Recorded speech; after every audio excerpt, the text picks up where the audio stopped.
All right. We've got, if I get everybody's attention, we've got some folks probably waiting on the live stream, so we're going to have to maybe kick things off on time here. I know the book signing was probably going a little bit late, but I just wanted to start by welcoming everyone to today's panel on building tenant protections in the low-income housing tax credit program. My name is Dan Emanuel. I'm a senior research analyst at the National Low-Income Housing Coalition, and I'll be moderating the panel today.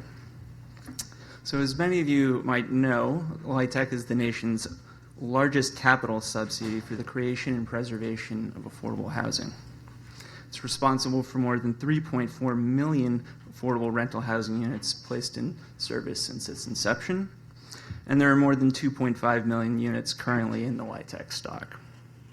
Although LIHTC maximum rents are commonly thought of as targeting renters earning 50 or 60% of the area median income, over half of LIHTC tenant households are actually earning less than 30% of the area median, so they're what we refer to as extremely low income.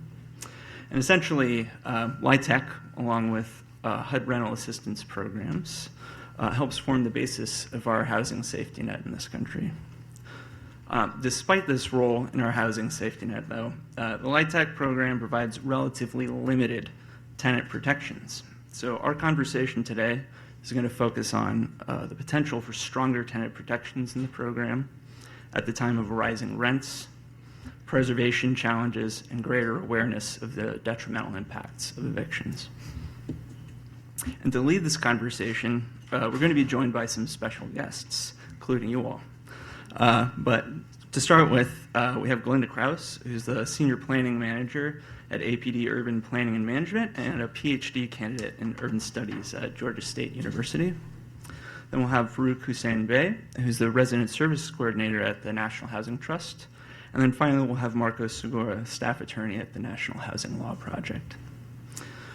So we're going to do this. So the way we're going to do this is we'll start off with some introductory remarks from each of our panelists. I'll then pose a few questions to them, and then we'll open things up for a wider conversation with the whole audience in a question and answer session. And with that, I'll turn things over to Glenda. Green is to go. Okay. Good afternoon, everyone. I'm Glenda Krause. Like Dan mentioned, I am a Senior Planning Manager at APD Urban, which is a planning consulting firm that works in primarily inner city neighborhoods that have majority minority populations, and we create neighborhood revitalization strategies for them.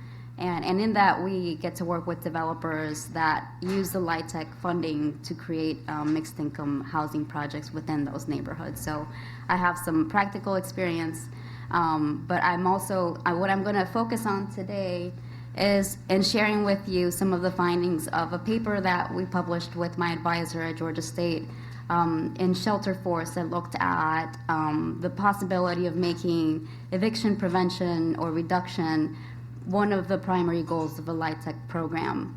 As some of you might know, the LIHTC program does not have that as a primary goal right now. It was first established to increase the supply of affordable housing through public-private partnerships with developers and to deconcentrate poverty in inner city neighborhoods. But knowing what we know and what probably Matt Desmond shared with you is the overwhelming evidence that we've seen of the negative effects of evictions on families and especially on women and children. We think, as Dan mentioned, that the LIHTC program being such a big provider of affordable housing units and of funding to affordable housing, we think that it should be an explicit goal of the program. We all expect that public housing subsidies or public housing projects would provide special protections for tenants. One of them is the reduced rents, but also in providing them services, supportive services that I'm sure Farouk is going to mention in his speaking to you, tying them to those services to ensure that they're not negatively affected by evictions. But we wanted to look at specifically in LIHTC in our research and what housing finance agencies are doing to prevent evictions in the selection of developers to create new projects and in their existing projects. What are they doing? And we set forth in our research to look at that. What we know about LIHTC is that it is very different from traditional subsidized housing or public housing that we know of, in that LIHTC rents are set at the area median income of where the project is set at. It's not based on the household income. So if you think of a place like DC, rents are set at the area median income of DC, or in some municipalities they're set at smaller geographies. But in some cities, it is the entire area median income. So you can think of a lot of the households that are being served by LIHTC projects are sometimes paying more than their 30% of their income towards rents. Traditionally, a housing voucher is based on your household income. So that is how LIHTC is different from traditional public housing. Another way LIHTC is different is that it is implemented and compliance is dictated by the IRS, not HUD. So HUD is, as you know, is an expert in public housing. The IRS may not be the best expert at public housing, so there's a big difference in when it comes to implementation and compliance when it comes to that, and looking at evictions and making sure that that isn't happening in LIHTC projects.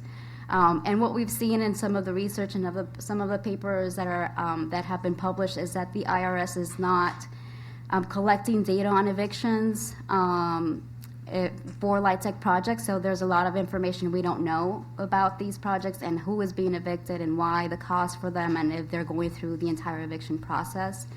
What we know is that they are relying a lot on the state housing finance agencies to set the rules for evictions and for setting the compliance mandates. And recent research that looked at LIHTC versus publicly subsidized housing showed that LIHTC projects have equal to or slightly less eviction rates than traditional market rent housing. So if you think about it, public housing should be less, there should be less evictions going on, which is the case for senior housing, for project-based assistance, for housing choice vouchers, but it's not the same for LIHTC. It is substantially more. So that's why we did our study. So what we did quickly, and I can answer more detailed questions on this if you have any, we looked at the qualified allocation plans, which is for each one of the states, which is the document that the housing finance agencies use to select projects. So if they're looking at, if you propose a project, the housing state finance agency will rate your project based on the qualified allocation plans. And we looked for instances of a mention of eviction. And not surprisingly, this is what we were expecting to find, is that a lot of the housing finance agencies don't mention eviction at all in their qualified allocation plans. So it's, yes. So if you see the pie chart, 46% of the qualified allocation plans for all of the states within the U.S. have no mention of eviction. So none of the projects have to have any eviction protection for tenants to be selected to receive funding for tax credits. And we also looked at the compliance manuals, which is a document that housing finance agencies use to ensure compliance for projects that have received tax credits. And 83% of those had no mention of eviction either. And those that did, it was not a substantial mention. It was just a reference to the federal good cause compliance requirement, which is you have to have a good cause to evict a tenant. But it wasn't very substantial mention of eviction at all or a requirement of an eviction prevention plan. Only one state was allocating points to developers if they had an eviction prevention plan. And I'll buy a coffee for someone if you can guess what state that was. New Jersey. No. Takers. Rhode Island. No. Colorado. Kansas. Utah. Rhode Island. Oh, man. Florida. Minnesota. California. So I'm not buying coffee for anyone. It was Indiana. Indiana was allocating points to projects that had an eviction prevention plan. So there you go. We learned something new today. So what we're saying is, if it is not a goal of the LIHTC project to protect against evictions, the compliance manuals and the documents that are being used to select projects are not going to talk about evictions. So if we make it a goal for the LIHTC project, then the documents that are used to select projects and to require compliance will actually speak to that. That's our main recommendation. At the federal level, we're asking, that the IRS actually create a floor to define what good cause standard or eviction is, because it is different in every state. And maybe Marcos will talk about that a little bit. But also mandating that housing finance agencies require an eviction prevention plan from LIHTC developers. An eviction prevention plan can include pointing tenants to additional resources, or providing legal assistance, or providing emergency rental assistance. These are all elements of an eviction prevention plan that could be implemented in LIHTC projects. At the state level, housing finance agencies can obviously do more. The beauty of the LIHTC program is that it is designed to fit the needs of each state, and each state has its own housing goals, and an eviction prevention can be one of their goals, and they can change the documents to fit that, just like Indiana has done, like awarding points to those projects and developers that are creating eviction prevention plans. And the last thing is that a lot of the research on LIHTC and eviction is very difficult to do because there is no data collection on the part of housing finance agencies currently being done. So it's hard for us to say how many evictions are happening, which developers are evicting more than others, because we don't have the data. So those are some of our recommendations in our paper. Hello, everyone. As I was introduced by Diane, my name is Farouk Hussein Bey, and I am one of the resident services coordinator at the National Housing Trust. And I actually be talking about this from two different ways. One, because I do work directly with residents in LIHTC properties. The other one is I actually went through the process in DC with TOPA, the Tenant Opportunity to Purchase Act, going from a market rate to a LIHTC unit, and some differences in education and things of that sort as well. But for my day-to-day with residents, one of the things that we want to do and we try to do is programming to maintain stability in housing. What does that look like? Because there's so many different elements to it. It could be digital literacy, which adds skills as opportunities for residents to increase what they make. It's removing food insecurities, because now they may have more money to do other things and look at it as a holistic approach. So really, in our role that NHC saw is to remove as many barriers and connect as many residents to as many resources and skills that are available to them. Now, everywhere it looks different. Each property that I have different needs. So it's really about communicating with each resident on their own. It becomes hard because when you're a resident services coordinator, you're still working with the ownership, but you're trying to advocate for residents, and you try to figure out how does that work, So when it's dealing with these affordable housing methods, a lot of residents don't understand what type of units they're living in. They don't understand what's the difference between this model and this model. They just know you said it's based off of income, but they don't know if it's based off their income or the neighborhood income. And so we don't really get into a lot of that, because on the most part, what residents want is, how can I pay my bills? How can I eat? How can I be stably housed?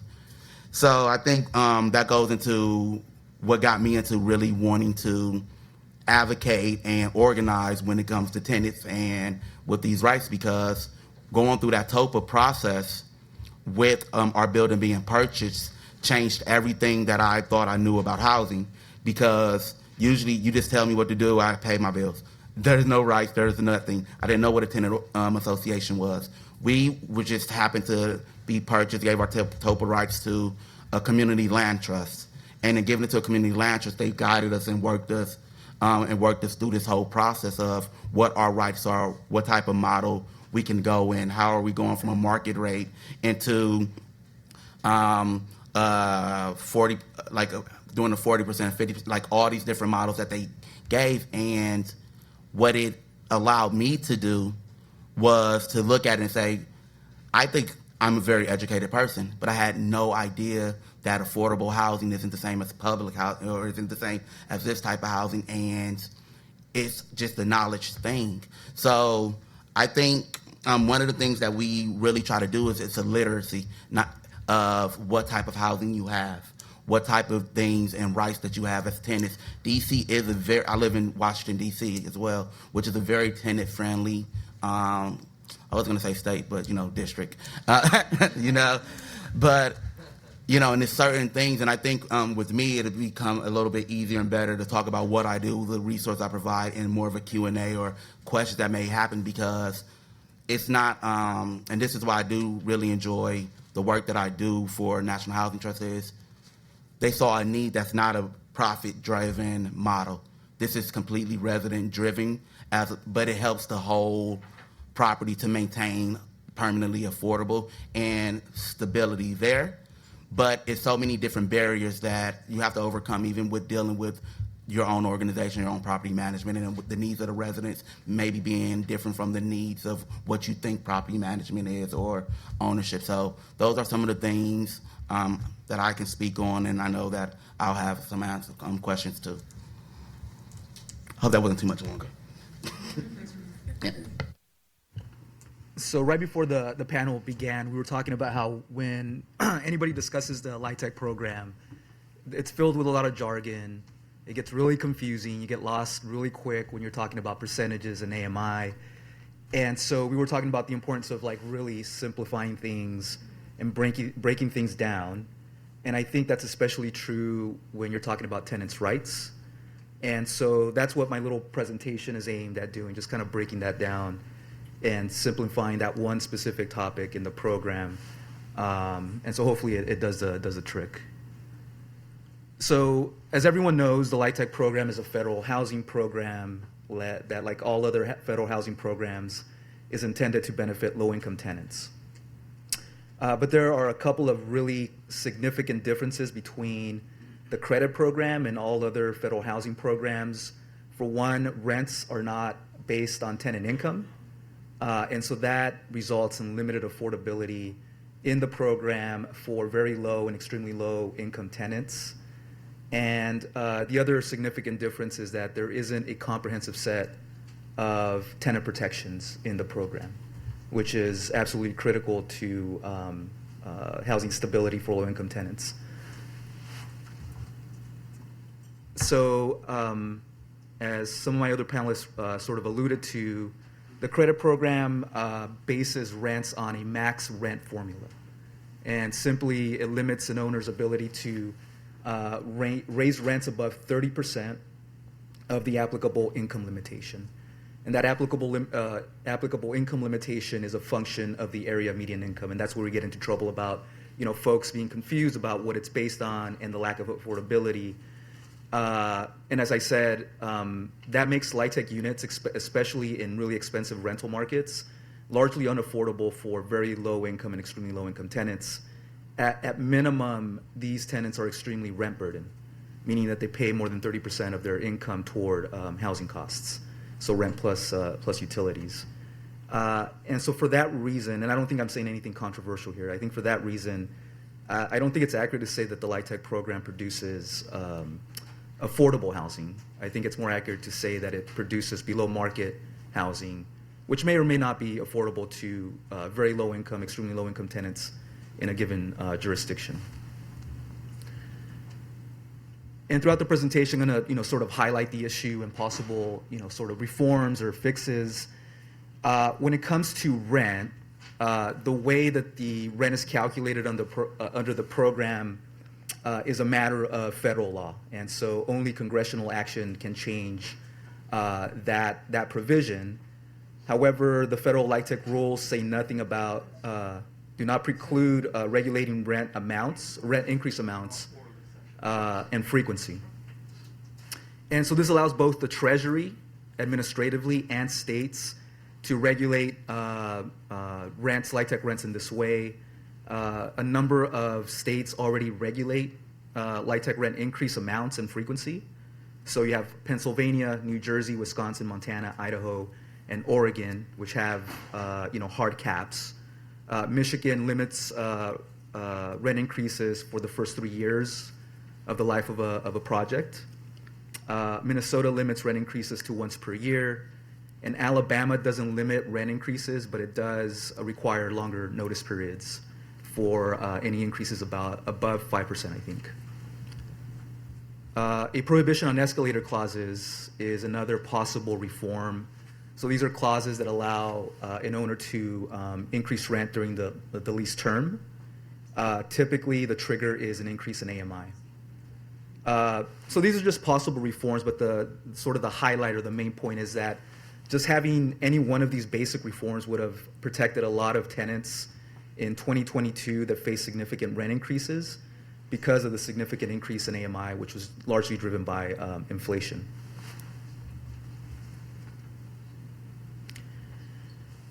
So in terms of tenants' rights beyond rent limitations, I think it's important to start with why are these important, right? And the point is that affordable housing is not just about producing below market rent. It's also about ensuring or providing housing stability for low-income tenants and certainty with respect to their tenancies. And so a comprehensive set of tenant protections like those that are available under other federal housing programs is absolutely critical to accomplishing this goal. Also, by enacting this comprehensive set of tenant protections in the LIHTC program, you bring it in line with other federal housing programs, which are typically layered or work with the credit program to finance affordable housing. And so then it allows for more efficient implementation of federal affordable housing policy overall. So when we're talking about tenant protections, the question is always like, what does that mean? And so we have sort of a list of basic protections that we advocate whenever possible at all levels. We were just helping a tenant organization. Shannon is in the audience somewhere, and we've suggested these as possible priorities for them. But they include a more specific definition of good cause. So as was mentioned, good cause is required to evict in the program, but that term is not defined. And so that creates a lot of confusion in a lot of instances, like, for example, over income situations, because you have this thing called the next available unit rule. And I won't get into that because I'm trying to stay away from the jargon and the confusion. Another sort of confusing situation is end of lease situations. So the question is whether just the simple end of a lease term constitutes good cause to evict. Some states have enacted definitions that say no, but for the most part, that's undefined, certainly under the federal rules, but in most states. We also advocate for a grievance procedure for tenants to challenge adverse landlord actions and inactions, an opportunity to cure most lease violations.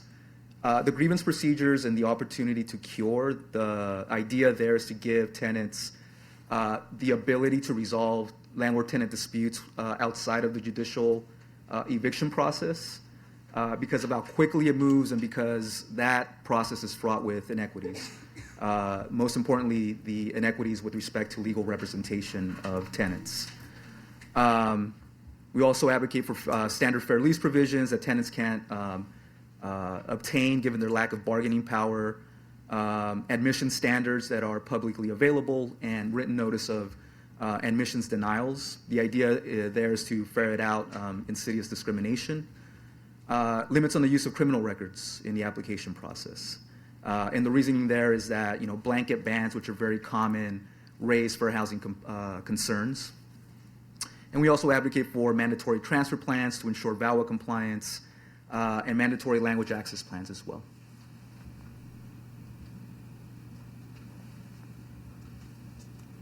little behind on my slides. Sorry about that. Another really critical tenants' rights issue that has come up recently is this issue with expiring LIHTC properties. So a lot of the LIHTC properties that went into service early in the history of the program, so in the 1990s or so, are reaching the end of their affordability period. A 2018 LIHTC study estimated that that between 2020 and 2029, about 500,000 LIHTC units are going to be affected by this issue. And so the risk is that once those affordability restrictions expire, those properties are going to be converted to market rate housing, and that's going to result in significant rent increases to tenants and putting them at risk of displacement. The issue is that currently under federal law, there are no protections for tenants of these properties, right? Once those affordability restrictions expire, there's no safety net. And so we've been advocating, again, wherever we can, because it can be from the federal level to the state level, even the local level, you can ask or try to get reforms along these lines. So one of the sort of protections is requiring owners to provide notice to tenants of the expiring affordability restrictions at least 1 year in advance. California has a really good preservation notice law that could be a model for any local, federal, or state jurisdiction that wants to enact something like this. We also advocate for continued application of rent restrictions and good cause protections for at least some period of time after affordability restrictions expire, and some sort of rent subsidy or voucher for these tenants to help pay for market rent either at the property or somewhere else. So now I'm going to talk about how you can, in a very general sense, how you can go about securing these reforms, or what does advocacy look like. So the LIHTC program is administered at the federal level by the Treasury Department, as everyone knows, but it's actually implemented on the ground by state housing agencies using this thing that was mentioned before, this qualified allocation plan. And so there's an opportunity for reforms at both the federal and state level. And even local governments can influence the way that the program operates in practice. So at the federal level, legislatively, that would be, or legislative action would be the most efficient policy approach because federal law would apply in every state and against every single type of LIHTC property out there. So you don't have this situation where you have a hodgepodge of regulations from state to state, and you also avoid the issue of treating LIHTC tenants differently based on whether they live in a new project or an older project. And so I say that because when you're advocating at the state or local level, the question is, you can apply certain reforms to future projects, but what happens to the existing projects? And that's a much more difficult question. But federal action, federal legislative action can take care of that little question.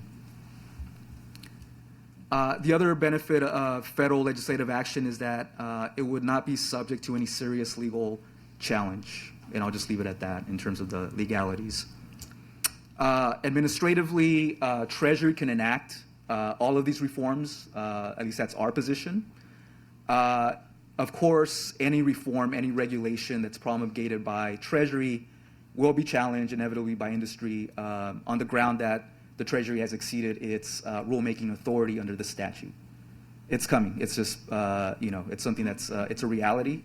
That shouldn't prevent the Treasury Department to sort of move forward with, good reasoning in a very thoughtful rulemaking process. Obtaining federal reform is very difficult, in my opinion. For one, substantive policy bills in Congress are very rare. Most everything is done through appropriations, which is a very poor vehicle for enacting policy reform. The other big issue is that currently the narrative around the program is really driven by industry stakeholders, so developers, investors, even some state agencies who are looking for administrative flexibility. And so that results in federal policy being very tilted in favor of expanding the program, so more credits and so on, and very much against reforms in favor of tenants. And administratively, equally difficult. And again, it goes back to Treasury's reluctance to act without congressional authorization because of this question about their authority to enact reforms under the LIHTC statute. At the state level, you have two options for policy change. You have the state housing agencies, which I mentioned before, but you also have state legislatures.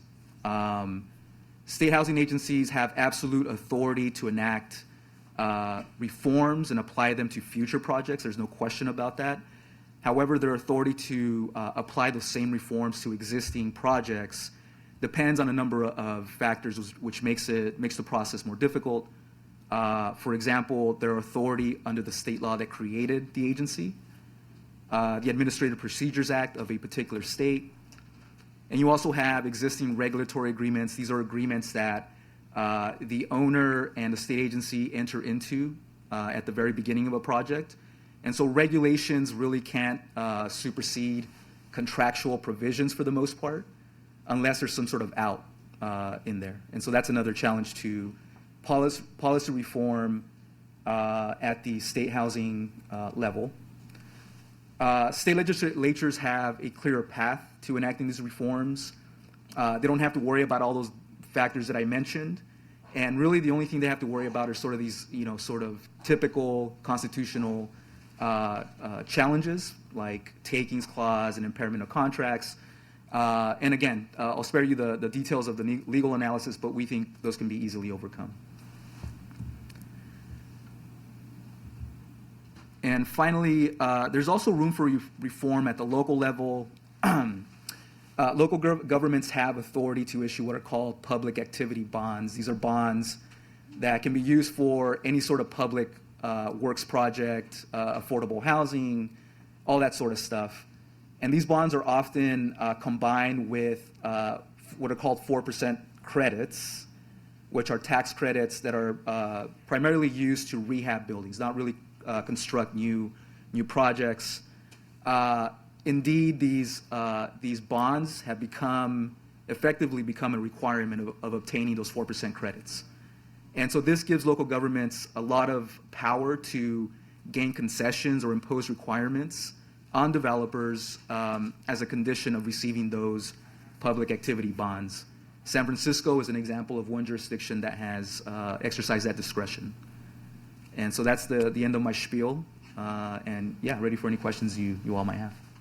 All right, thanks, Marcos. Yeah. So I have a couple of questions for the panelists, and then we'll open things up.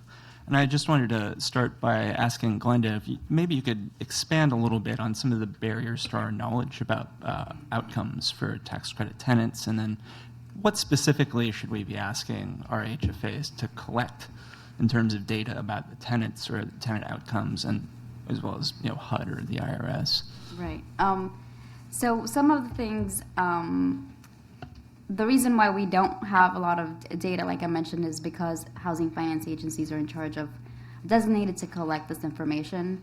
We are able to do a lot of research with data on other publicly funded housing projects because HUD is the one collecting that information.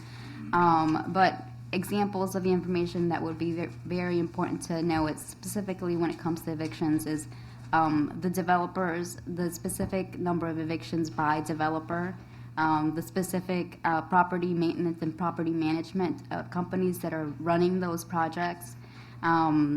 It's also important to know the location of those projects because if they're in depressed neighborhoods and in resource poor areas, the likelihood of eviction may be higher.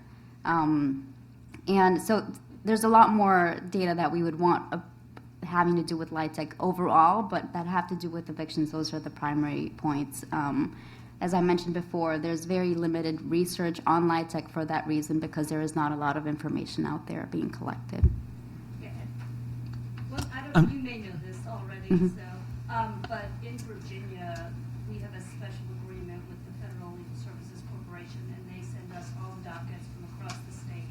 And if we cross-reference to that with the state finance agency LIHTC information, we have that data for you.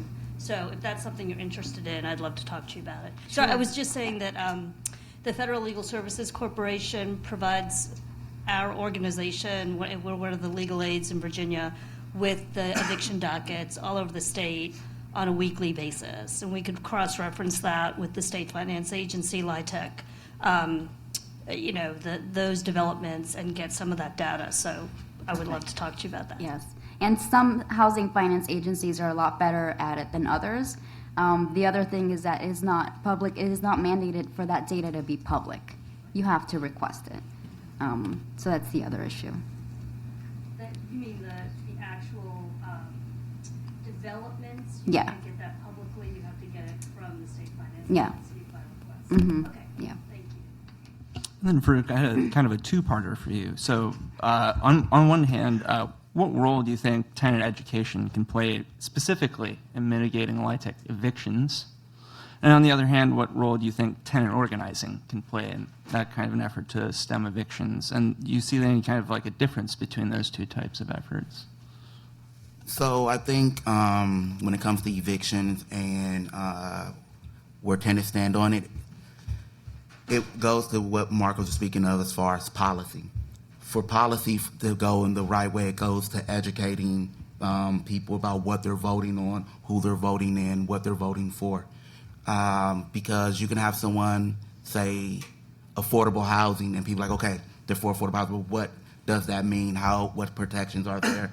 How can this help the next time we go through a emergency?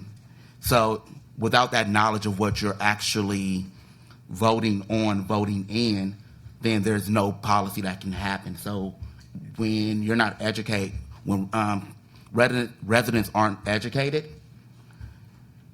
it becomes so much easier for people to just say buzzwords and for people to take advantage and take a vote. And going to the other one, when organizing comes in there, it's through that when you educate more people want to come together. More people can build that voting block. More people can say, okay, we know that this is what we're looking for. This is what we're trying to do. And this is, instead of you having vague policies, you tell us each point, okay, this is what you're standing. How would you prevent evictions in this way? Okay, what safety nets will be there for us if we go through this? And I think one actually leads to the other, because the more educated you are, I think the more people will want to come together to get those policies to help them.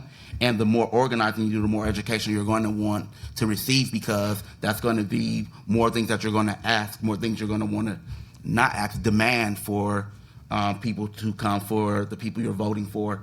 And I think when it comes to housing, which should be a base need, and us not having to go through this, but when it comes to housing, I think that's something people can organize around, people can get behind, and people can form blocks.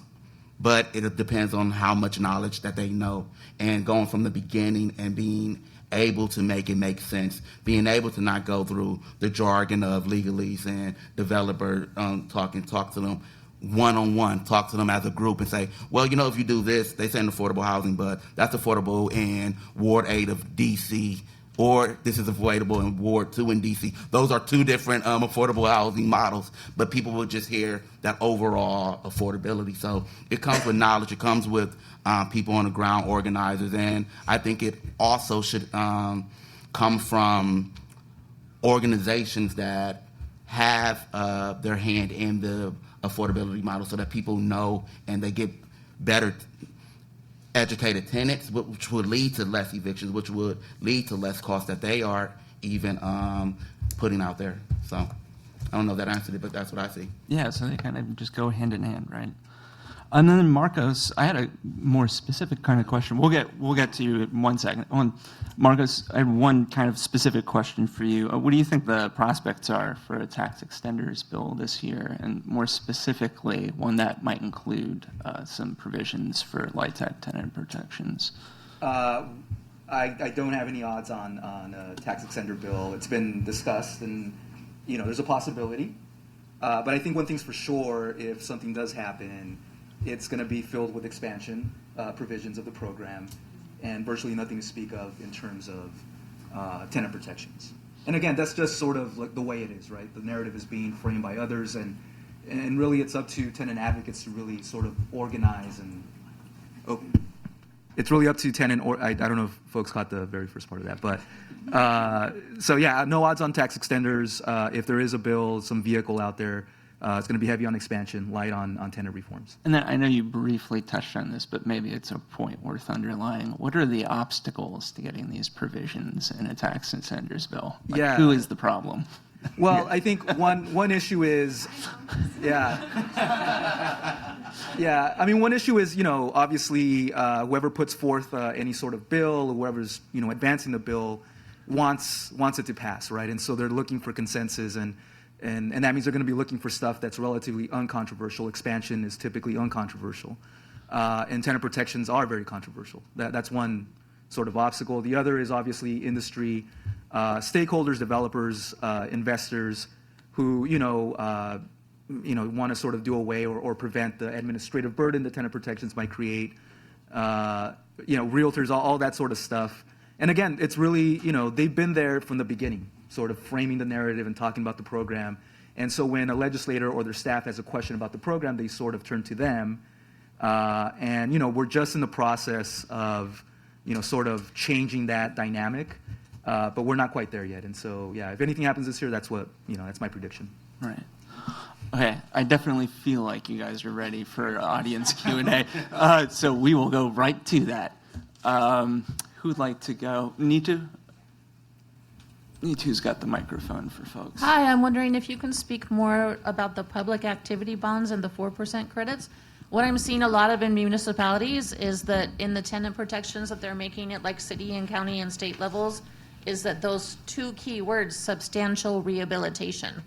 And so what I'm seeing that they could do, maybe if they wanted to, and you could speak to the legality of this, if I was a developer and I was going to substantially rehab my building, couldn't I just kick everyone out and say, oh, this is going to be great for you. I'm going to substantially rehabilitate it, get rid of all my SSI people that are making $700 a month in favor of maybe Social Security people that are getting $2,000 a month or even that 80% AMI. And so you're going to be getting way more rent revenue because we know a lot of housing authorities and nonprofits are in a lot of financial troubles, especially after the last few years too. So how do we protect the extremely low income tenants during all of this?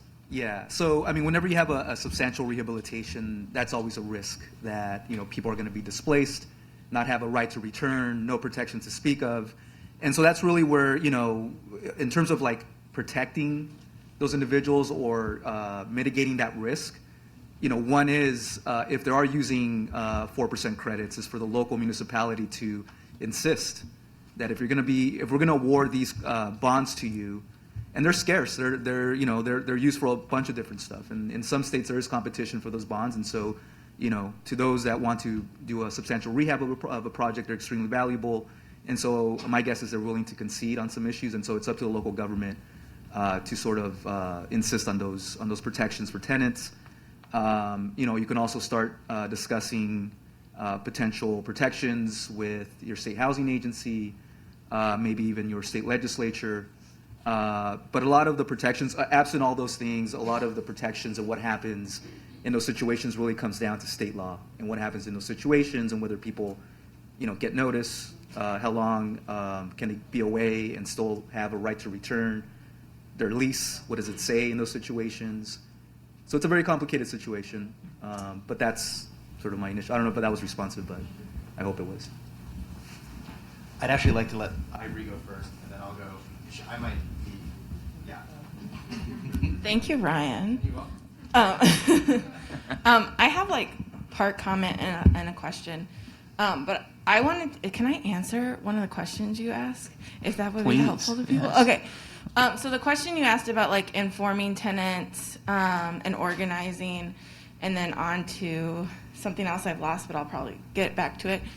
So in Minnesota, I've been working with senior residents of LIHTC properties for about 5 years, grassroots organizing, now helping them on the policy administrative side, making changes. And one of the things that's been super effective is the population we're working with is seniors, mostly older, disabled folks, deserving poor, narrative type of thing. who have a lot of time on their hands to organize, so have been very, very self-organized, and it has taken a lot less organizing capacity from our organizations to get folks to like form their committees, elect their officers, get the work done, even putting in some of their own money to like create materials and stuff, and calling all their legislators. So that is the work that led to Minnesota having the limit on increases once a year, which is not a lot, that's like bare minimum. But it was because of that work, because they were seeing multiple increases when the AMI came out every year. And so I think that's the thing to keep in mind is like you can get maybe this widespread change depending on which LIHTC properties you're working with. Because people are racist, like people in the legislature are racist, and like these tenants are predominantly low income but white seniors. And so we actually have a bipartisan bill right now for 5% rent cap on LIHTC properties statewide. That's going through the legislature. I don't know if it's going to pass, but it's got bipartisan authors because they have lobbied their own representative, who happens to be a Republican, who's pissed. And they've gotten on the news. They've gotten incredible news coverage. There's a man in one of their properties that plays Santa Claus every year, and he's got like a Santa Claus car. And so like they talked about how these developers are kicking out Santa Claus. So it's just like truly amazing what they've been able to do. And the narrative that has worked across the aisle has been, you have already gotten significant public investment.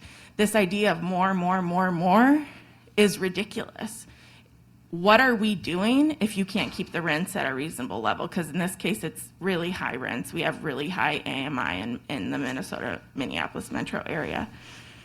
So rents went up 12.5% last year for a lot of people. And so they're like, this is not a good use of public monies. And that's something that kind of crosses the aisle, right? So that's been effective in getting that change. And then the other thing I wanted to say is the reason we've been able to do that is the tenant education. So one of the things that I do is I sit there and I teach everybody about the LIHTC program. I teach them all the things, what it means, what does this mean, what does that mean, what are the different types of units, all the things. It's very, very complex. It's taken me years to be able to learn it, but I break it down for folks and I answer their questions and take as much time as is needed. And now they are going out and educating their lawmakers about it. They send my emails responding to their questions to everybody. And I've gotten called from Klobuchar's office. I've gotten called from city council people. I get calls from senators who are like, we've actually asked everybody, including our housing agencies, and nobody has explained it as well as you explained it in this email. Can we talk?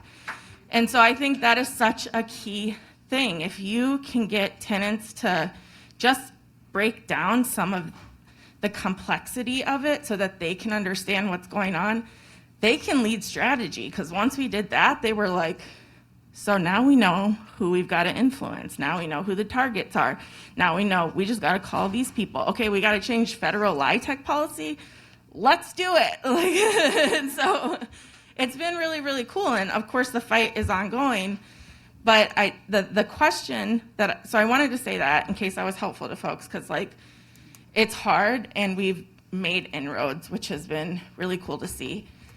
And then my question is, a lot of the things that we feel are stopping us from getting progress are the pushback from nonprofit developers who say, we really want to help these people. Our heart is in affordable housing. Like, we really want to make, like, Minnesota's very charity-minded, not justice-minded, right? And so, like, you know, you're going to make it too hard for us to be able, we don't have enough affordable housing, right? And that is a very compelling argument because people can disregard the market. They're having a hard time disregarding these like benevolent landlords. And so any thoughts around how to break through that is what I would love help with because it feels like the impossible wall. Does anybody on the panel want to take that one? I can try to take a stab at it. Sure. If I knew the answer. I was just going to say also, it's a vetting process of which ones you work with, which history, what they stand for, what their mission is, and seeing if they're living by their mission. So it's not easy, you know. Even sometimes working with community organizations. Once I say I'm with a nonprofit, even I think non-benevolent, but we're justice. Like we are more justice instead of charity. You say a nonprofit, you say a larger one, immediately doors close. So I think it's just the vetting process of looking at the history that they're doing. And I was just going to mention, I don't have the answer to that question. We're struggling with that riddle right now in California. There's a bill to cap LIHTC rent specifically at 5%. And so the strategy, and it's only a small number of us sort of working on this bill, but the strategy is let's try to get some nonprofit developers or nonprofit trade organizations on our side. And then, you know, once we reach an agreement on the numbers, because it's really, that's what it comes down to. Is it 3%? They're thinking 10%, that sort of stuff. Mm-hmm. Then we can sort of move forward together. But yeah, just like you're saying, in private conversations, you know, I'm not disclosing anything that hasn't been said in public. You know, they talk about, you know, margins are thin. We're mission driven.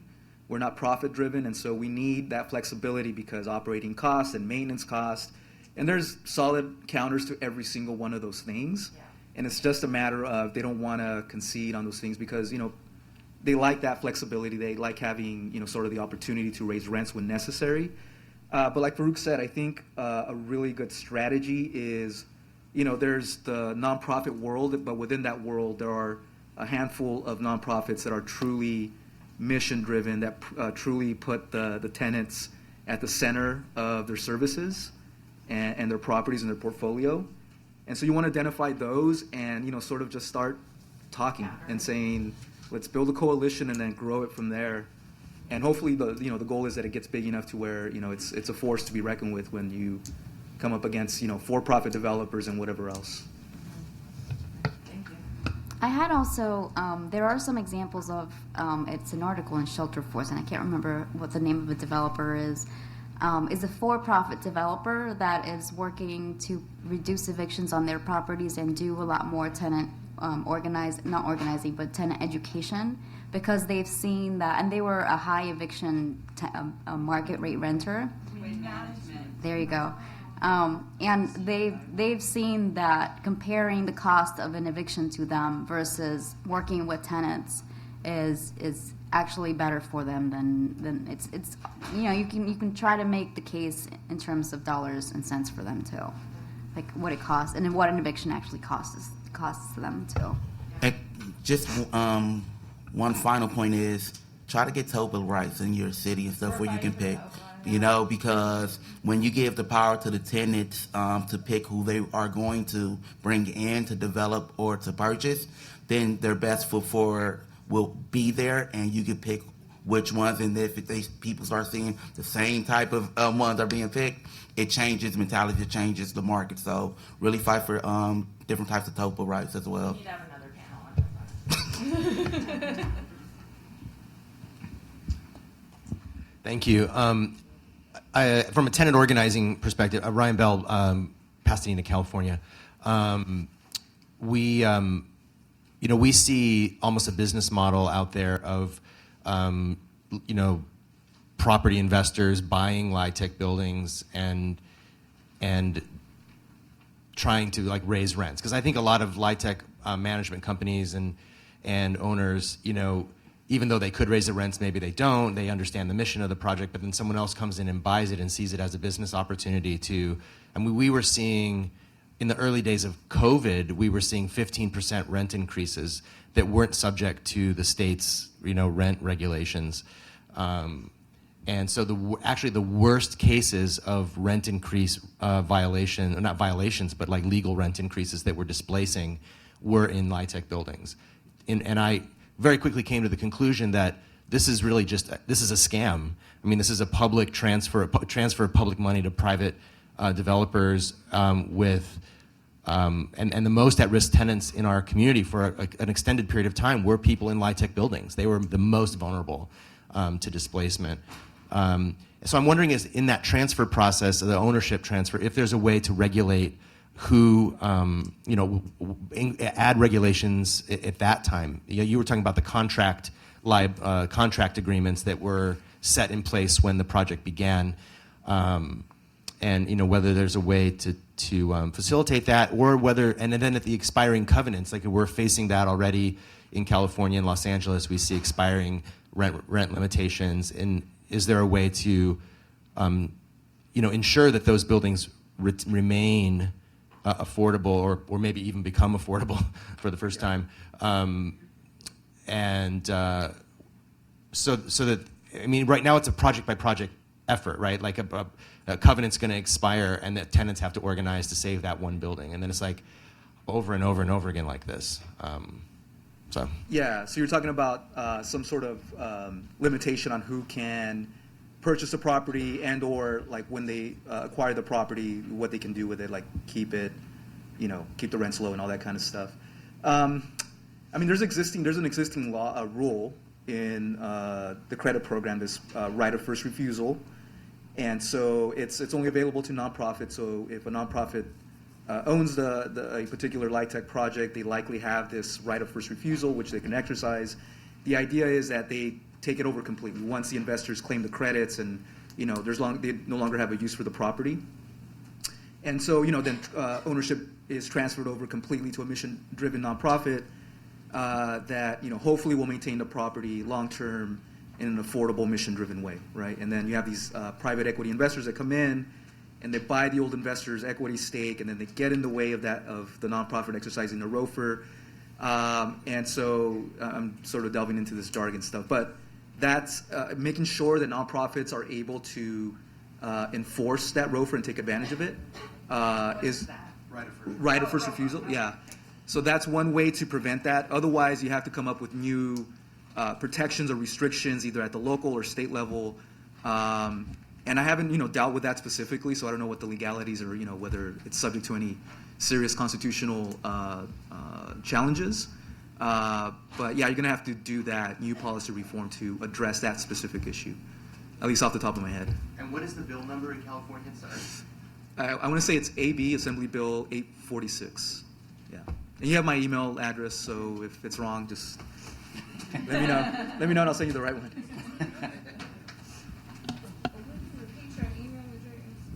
It's msegura@nhlp.org. I can give it to you after this. Okay. Yeah. Yes, So hi. It was. Oh, we got two here. Someone. Yeah, the question. So 1, 2. Okay, so hi, so I'm Rachel Johnson. I'm a housing advocate. Excuse me. So I started this Saving Our Homes and Taking Back Our Communities tour some time ago. And so what's so important is for prevention, and the other thing is to put certain measures in place before. So where do you think, how do we get in front of these tax credit situations? How do we get in front of it by collection of documentation? What documentation do you think we need to collect, or what rooms do we need to be in? Because I know some of these, in these localities, there's like the mayors, the city commissioners who are recruiting these developers into place. So how do we get in front of the rules and putting TOPA and all these different things in place? And I just want to say one more thing. What I noticed, how I got here today is because of LIHTC tenants. It includes those tenants, Section 8 voucher tenants, all of those, public housing. So what I don't understand is how are they able to charge tenants for washer and dryers? Like they're charging them like $50 a month for like the longest times of them being there. So how are they able to do that, and how can we prevent that from happening too? So anybody want to talk about QAPs? Or? Yeah. So I can talk about just sort of what you're talking about is how do you advocate? Sorry. So your question, sort of in a general sense, is sort of advocacy and how you go about doing that, and changing the rules or providing for better protections, and really LIHTC advocacy, whether it's the federal level, local level, state level, it's a long-term proposition. And that's because of what Farouk mentioned and what seems to be the theme of this panel. The reason for the long-term sort of strategy is because you need to educate every single person involved. So legal advocates, organizers, the tenants themselves, some of whom don't even know they live in a LIHTC project. And I can attest to that personally. When I was defending evictions, that was very common. And you especially have to educate elected officials. And the first step in doing that is reaching out to these, elected officials, and that includes state housing agencies. And you want to sort of position yourself as someone who understands the program, specifically at the local level. How is this working at the local level? So you mentioned, in my experience, some property owners are charging exorbitant fees for basic things, right? And so you want to do that, and you want to talk about tenant rights in general, but you also want to sort of create this urgency and really draw the picture of what it means to not have a comprehensive set of tenant protections. And so to my mind, things like that, rent increases, and knowing how many expiring properties are in your jurisdiction, those are all things that everybody should know. And so you can sort of spit that out when you're in front of an elected official, or when you're advocating at the state housing agency level. And that's sort of a little different advocacy strategy with state housing agencies. Very similar, you want to reach out to these folks, but they understand the program, so not a lot of education. But they do need education, about the program at least, but they do need education about what's happening on the ground. And you want to start it's all about relationships. And again, positioning yourself as someone who is persistent and understands the program. And you want to understand the co-op process really well. It's this document, again, that sort of governs how credits are allocated, but also additional requirements that are not necessarily in federal law. And you want to know that process really well so that you can participate in the amendment process, which happens typically in every state once a year. And hopefully you build a relationship to the point where you can meet with folks ahead of time of the amendment process, so you can start talking about your priorities. And this is what I'm seeing on the ground. Folks are being charged $50 a month to be able to use the laundry room, when that should be free. Stuff like that. So, or more? Oh. So again, persistence, building relationships, understanding how the program works at the local level, and I'll repeat it again: persistence, just keeping at it. So one of the things that we were working with these LIHTC properties. Real quick, we got the use agreement, we got the blueprints, but it was after the fact, and so they weren't. They're obligated to do what they put in place in the beginning, and come to find out they weren't doing that. And so we used that against them to get those things in place, and even to get a garden, let's say for a garden was specifically supposed to be placed on the property that wasn't.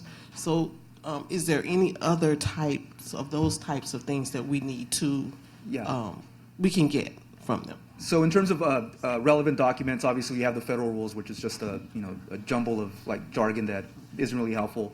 You have the QOP, you want to know that, and then what you're referring to is this regulatory agreement, which every owner has to enter into with the state housing agency when they receive tax credits, and that has to be recorded against the property. So you go to your local recorder's office and it's there, and that includes all their obligations, including additional things that they agree to get additional points during the allocation process, like, for example, having a community garden. That's really the three basic documents or source universe of information that you really need to arm yourself to push back. Yeah. Can I add one? Would be the compliance manual of your housing finance agency, which is like the rules that they have to follow. The compliance manual of your housing finance agency is the rules that your finance agency puts in place. And when we got the limitations on rent increases to once a year, we got that put in the compliance manual as a change that the board approved. So that applied to every property, forward and existing.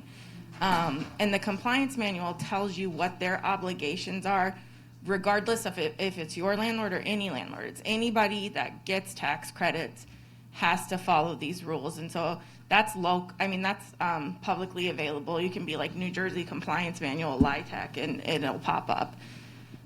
So that's a really important one too. Me too. I think we had a second question up front here. And then I should put a plug in for your tenants' rights guide. I don't know if you've mentioned that yet. It's a pretty awesome resource.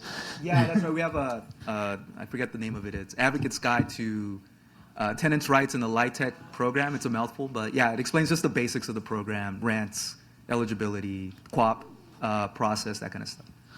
So, hi, my name is Ellen Schachter. I work in Somerville, Mass. At the Office of Housing Stability. And we just recently met with the person at WIN who's trying to do this work to get the landlords to do the right thing, Jay Rose, who was a legal services housing attorney for 30 years before he tried to push WIN to do this. But two of the things he talked about in terms of tenant protections, and I'm interested to hear your thoughts. One is the problem we have that most management companies in the LIHTC, particularly the for-profit, have a length of time that they allow tenants to pay back rent that's due. So when tenants are being evicted for non-payment of rent, they have some kind of form of schedule, right? Maybe it says you can only let the tenant pay you back over a 4-month period. So it ends up in these payment plans that really lead to a lot of eviction because people are forced to enter into things that they can't pay. So they're pushing for a minimum of a 12-month payback plan. And I think especially right now, there was so much rental assistance and the rental assistance is gone. So the issues of how much time people aren't used to having, they're used to being able to get rental assistance and cure, and now really going to need significant amount of times for people to have the ability to pay back. So that's one thing he was talking about. But the second thing that was really interesting, he uncovered and learned that there were financial incentives for the management company employees depending on how delinquent their collections were. So if the tenants were too far behind or they let these payment plans go out, they got dinged on their evaluations and they actually could be tied to their own salaries.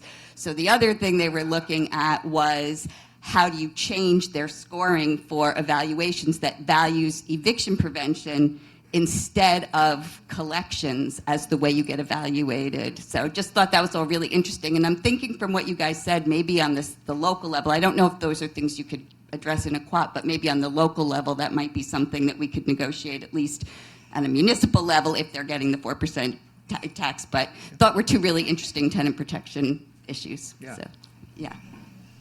I defer to you all on eviction prevention because that's not a topic I really. Well, and I think it goes back to one of the points that I was trying to make is the whole point of data.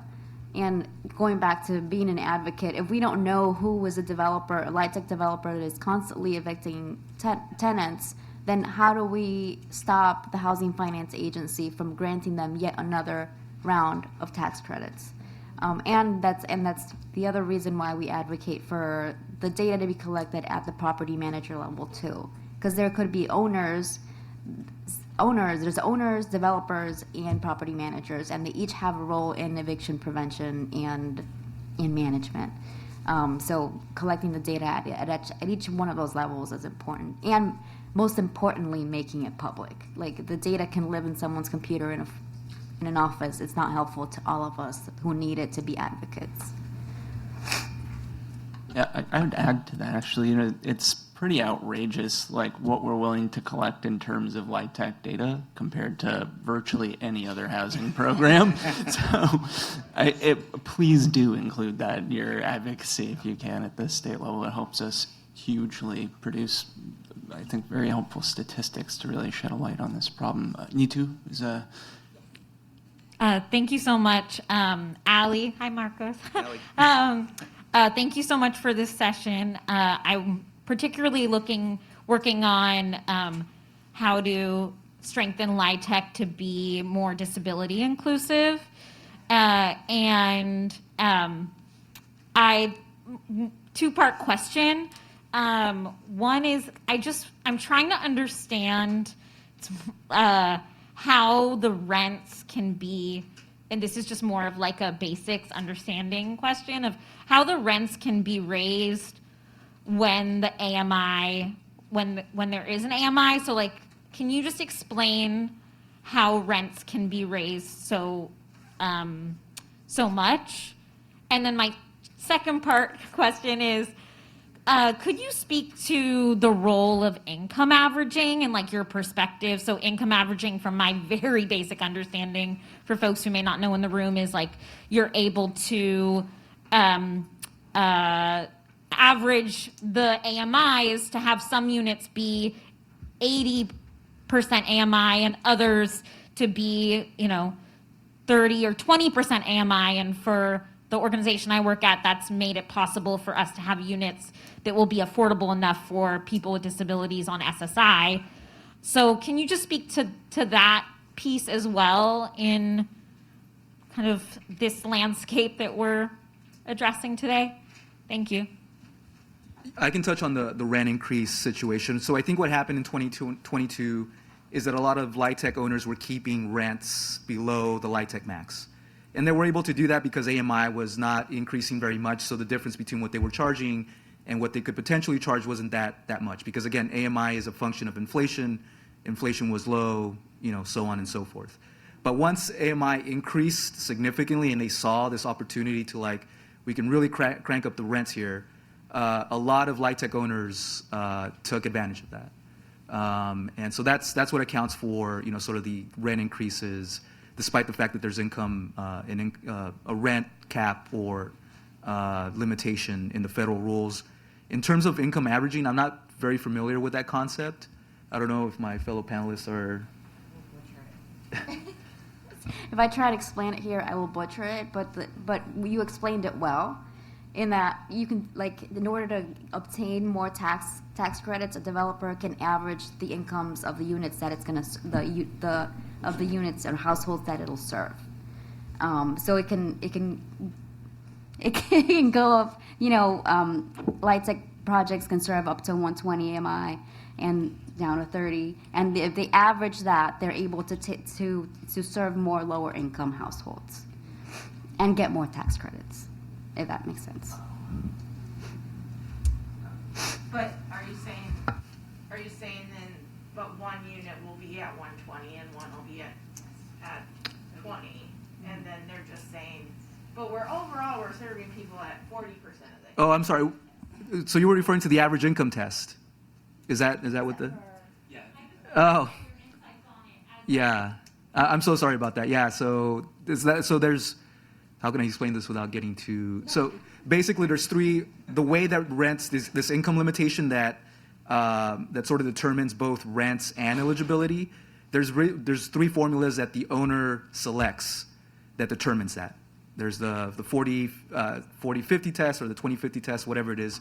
And then since 2018, there's this average income test. And so it basically says that 40% of your units have to be leased to tenants with incomes at or below between 20% of AMI and 80% of AMI. And 60% of those units, the income limitation can be no more than 60% of AMI. Super convoluted. My takeaway from that is it's relatively new. Implementing regulations just came out this year, I think. And so I think you're not going to see a whole lot of those properties in the short term because it's just a confusing sort of formula. The rulemaking process was really controversial because it created all these questions. And so only time will tell once, owners start taking advantage of this average income test, which is really, it's designed to sort of target folks at the very low end of the spectrum in terms of income by subsidizing them by being able to lease to those at the higher end. So that's why you have that range of 20 to 80% of AMI. But yeah, super convoluted, confusing, relatively new. You're not going to see a whole lot of properties that use that, is my guess. But in time, once everything is teased out, I think you'll start seeing that, and we'll see if it actually results in that deeper affordability targeting. And then need to, I think we have time for one more. I'll be really quick. I know we're all waiting. First of all, thank you. I have a question about the oversight process from Treasury to the housing finance agencies. So, I'm talking from New York. We have a lot of LIHTC properties. The problem is that even the rents, when they're supposed to be set appropriately, are not set that way, and the housing finance agencies are just overburdened and overwhelmed and not able to really provide the oversight that they need to. So is there room for advocacy in the process of even, who is administering these programs on the state and municipal level? I know these finance agencies have been doing it for a long time, but is there room for us to be advocating for those people to not be the ones who are administering these really important programs? We sue them. Yeah. Yeah, I mean, even more than just suing them, but saying, you have a great responsibility and that you're not fulfilling that obligation. I don't know if there's like any kind of audit process that Treasury does. I doubt it, but I'd be curious to hear your thoughts on that. In general, Treasury is very hands-off in terms of like enforcing program rules.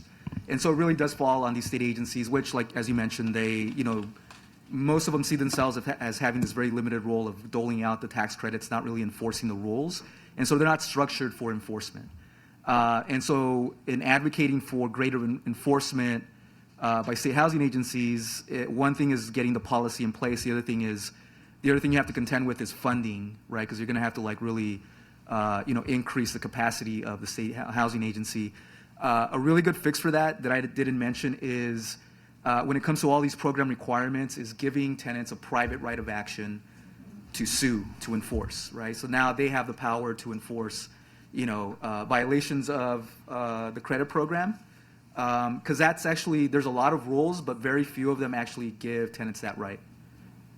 With the exception of rent increase limitations and good cost protections, yes.